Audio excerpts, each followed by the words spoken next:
Aký je rozdiel medzi wenn a als?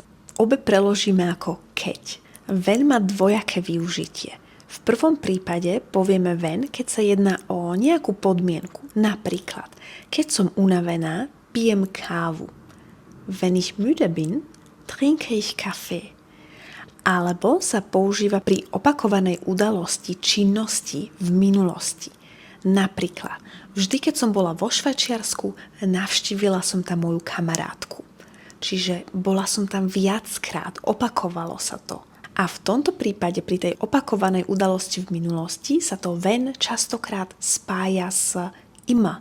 Immer wenn, vždy keď. Immer wenn ich in der Schweiz war, habe ich da eine Freundin besucht.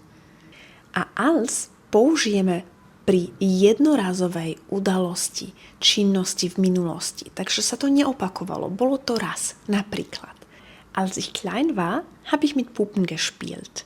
Keď som bola malá, hrávala som sa s bábikami.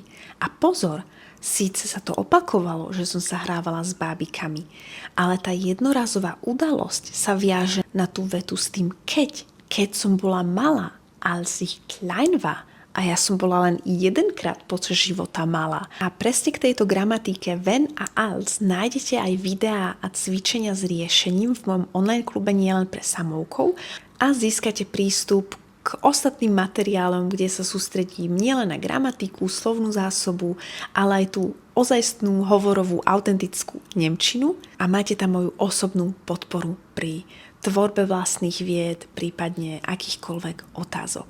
A toto všetko len za 10 eur na mesiac, bez viazanosti. Tak pridaj sa už dnes a pozdvihni tvoju nemčinu na vyššiu úroveň, aby si sa cítil sebavedomejšie, sebavedom v akejkoľvek situácii. Deutsch mit Susanna. Tschüss!